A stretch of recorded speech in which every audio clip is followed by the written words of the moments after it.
Buenas tardes, mi nombre es Perla Olivares y el día de hoy vamos a ver el manejo nutricional del paciente con diabetes.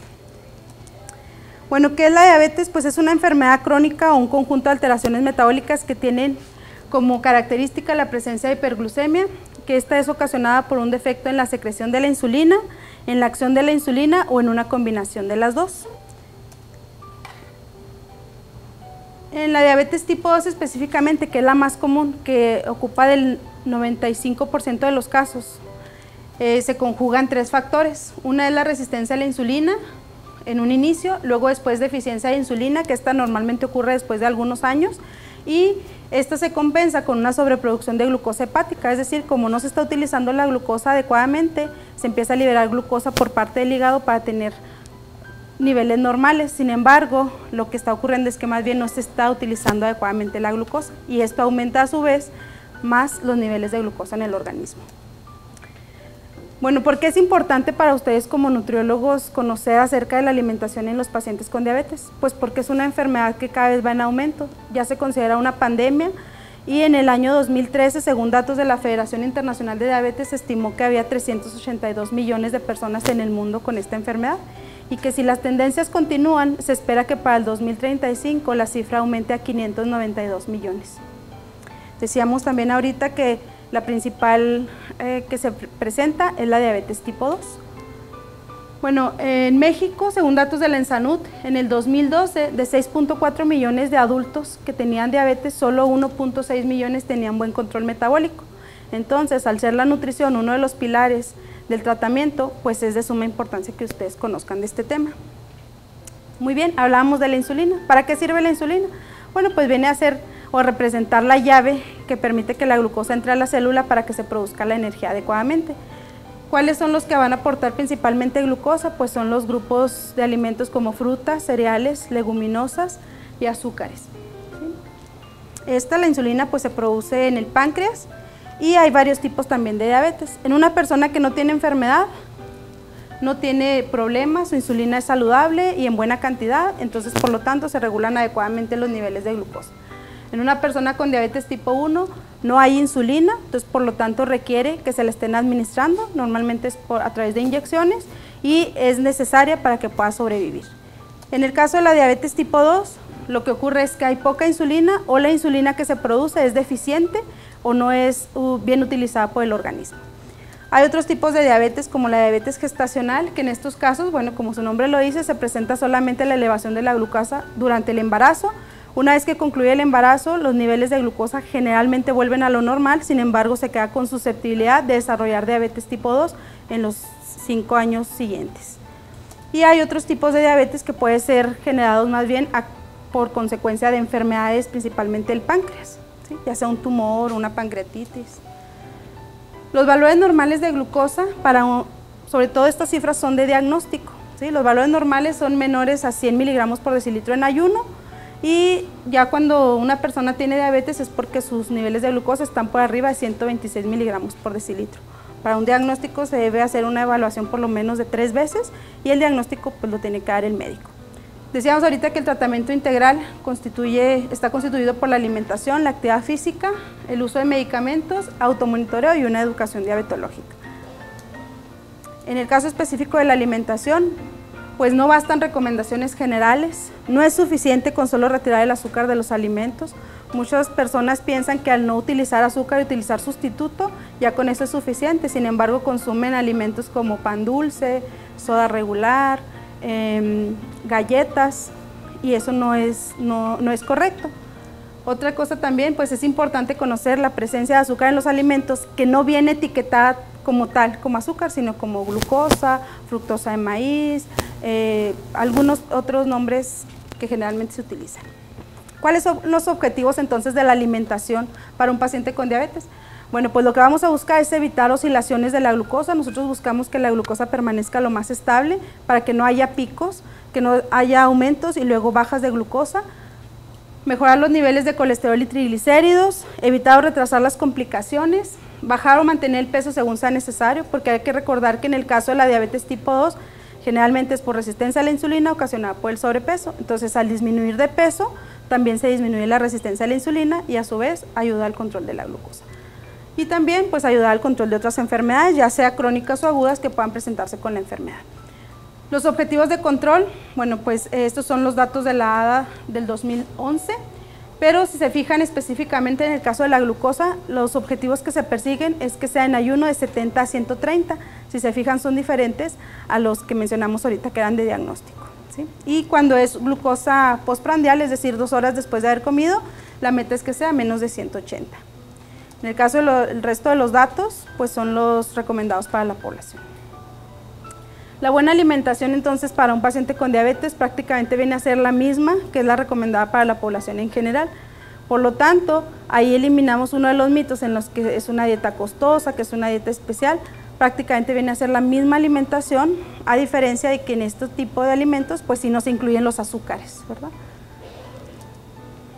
El perfil calórico, bueno, puede ser recomendado de un 45 a un 60% de carbohidratos, aunque por lo regular lo más utilizado es el 50%, las proteínas de un 15 a un 20% y las grasas desde un 25 a un 30%, teniendo especial control en que los ácidos grasos saturados no excedan el 10%. En el caso de las bebidas alcohólicas, la recomendación es la misma que para cualquier persona que no tenga diabetes, que es una bebida en mujeres, 2 bebidas en hombres, pero aquí vale la recomendación de que solamente es en personas controladas, ¿sí? Y en el caso de las vitaminas, pues no hay una necesidad especial, a menos que se detecte una deficiencia, ¿sí? Es importante saber que de los carbohidratos hay de 2 tipos, los simples y los complejos. En las dietas de un paciente con diabetes se busca que mayormente estén los complejos porque son los que van a permitir mantener la glucosa más estable. En el caso de los carbohidratos simples, se utilizarían solamente frutas y lácteos, ya que estos proveen vitaminas, calcio y nutrientes necesarios para el paciente, pero los que se eliminarían son los azúcares porque son calorías vacías y solamente aumentarían los niveles de glucosa. Los carbohidratos simples deben controlarse porque aumentan la glucosa de forma más rápida que los carbohidratos complejos. Entonces, por lo tanto, es tener un conteo de carbohidratos por comida para el paciente con diabetes. Este conteo de carbohidratos nos es útil para pues, medir la cantidad de carbohidratos que el paciente está consumiendo sin tener en cuenta el origen, o sea, no importa que sean simples o complejos. Es utilizada también para mantener los niveles de glucosa más estables, evitando hipoglucemias. Y también, pues aquí la recomendación es que no se exceda de 4 raciones de carbohidratos por comida, o lo que sería equivalente a 60 gramos de carbohidratos por comida. ¿Sí? Por ejemplo, una ración de carbohidratos es igual a una ración de cereales, una ración de lácteos, una de leguminosas, 3 de verdura, una de fruta y una de azúcares. Si se fijan, la ración de carbohidratos es igual a 15 gramos de carbohidratos, que es lo que aproximadamente tienen una ración de cada uno de los grupos. Por eso en el caso de las verduras necesitan estar 3 presentes para que pueda contar como una ración de carbohidratos. Entonces aquí la recomendación es que por comida no se exceda de más de 4 raciones de carbohidratos. Si se fijan, están subrayados los alimentos que son fuente de carbohidratos y si los sumamos de forma vertical no debe exceder los 4. ¿Sí? Por ejemplo, allí están abajo las sumas. En el desayuno hay 3 raciones, en la colación 2, en la comida 4, en la colación 1 y en la cena 3. ¿Sí?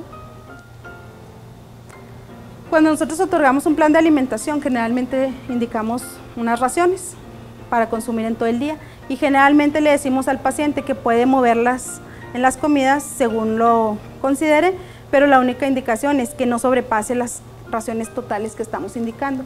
En el caso del paciente con diabetes es necesario que también se respete la distribución por comidas y si las va a mover, que no exceda esas raciones de 4 por comida. Por ejemplo, en el primer caso, ¿por qué está tachado? Porque está indicado que la alimentación no es correcta, aun y cuando en los dos, si se fijan, son las mismas raciones. ¿Por qué el de arriba está mal y el de abajo está bien? ¿Fuerte? No indica el grupo de alimentos o los carbohidratos, está abajo el total, y en la comida se pasa. ¿Cuántas serían en la comida? 6 raciones, ¿verdad? Entonces aquí en este caso estamos excediendo 2 raciones más, entonces tendríamos que reacomodarlas. Y en el caso de los de abajo, todas cumplen con ese propósito. ¿Sí? Este es otro ejemplo en el que es un plato muy común que la mayoría de las personas lo acostumbran, hacen unas enchiladas. Aquí a veces el paciente se confunde porque dice, pero yo como las enchiladas sin freír, les pongo quesito panela, el arroz no es frito, es cocido, los frijoles son de la olla, y a veces creen que ya nada más esa es una alimentación saludable. Entonces, desde el punto de vista de la grasa, es correcto porque no tiene casi grasa, sin embargo, no contribuye a controlar los niveles de glucosa porque está excediendo las raciones de carbohidratos por comida. Por ejemplo, aquí está excediendo a 5.5 las raciones, entonces tendríamos que disminuir para que esté dentro de lo normal. Por ejemplo, ¿qué cambios pudiéramos hacer aquí para que estuviera ese platillo adecuado en las raciones de carbohidratos? Más fuerte para que oigan tus compañeros. Disminuir las porciones de enchiladas, tal vez 3 enchiladas y sin arroz. Por ejemplo, 3 enchiladas y sin arroz, porque ya con las 3 enchiladas y las leguminosas ya contaríamos las 4 de carbohidratos, ¿sí?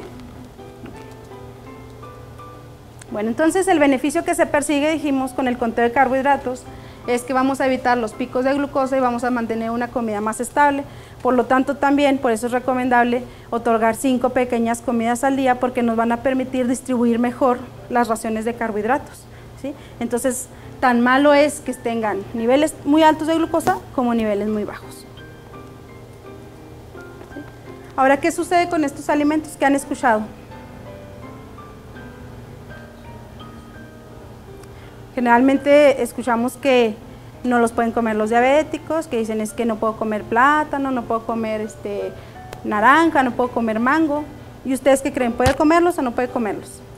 Sí, pero la otra opción, por ejemplo, el plátano, comida, de carbohidratos. Bueno, ¿qué pasa entonces con esto? Lo que pasa es que tienen un alto índice glucémico. El índice glucémico es la forma numérica que describe la rapidez de absorción de los carbohidratos en el organismo. Entonces, los alimentos que tienen alto índice glucémico se deben limitar o combinar con otros alimentos para que no se absorban tan rápidamente como si se consumieran solos. Es importante el índice glucémico porque yo podría decirles que una persona se comió en una comida 2 tazas de melón, 1 taza de papaya y a lo mejor media taza de yogur. Y yo podría decir, no excede las 4 raciones de carbohidratos, está correcto. Lo incorrecto es que son solo carbohidratos simples, generalmente de alto índice glucémico, y también van a aumentar más rápido los niveles de glucosa en el organismo, ¿sí?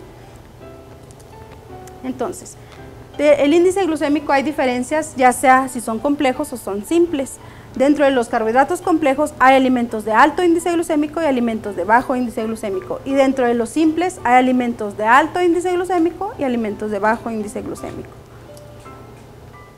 Estas serían unas tablas donde nos muestra el índice glucémico de algunos alimentos y se buscaría, como les digo, si consume alimentos de alto índice glucémico, que se combinen con los de bajo índice o bien que se limiten lo más que se pueda. Se considera de índice glucémico bajo los que tienen un valor de menos de 55. ¿Sí? Y pues influyen varios factores, influye desde la cocción de los alimentos, entre más madura esté una fruta tiene mayor índice glucémico, si el alimento se consume después de varias horas de ayuno, contribuye a que se eleve más rápidamente la glucosa. Otro de los factores que también influye en el índice glucémico es, por ejemplo, la cantidad de fibra o grasa presente en el alimento. Un alimento que tiene proteína, grasa o fibra generalmente tiene menor índice glucémico, ¿sí? Entonces, hasta aquí no sé si tengan alguna duda. Podemos hacer ahorita un plan de alimentación considerando carbohidratos, conteo de carbohidratos e índice glucémico. ¿Sí?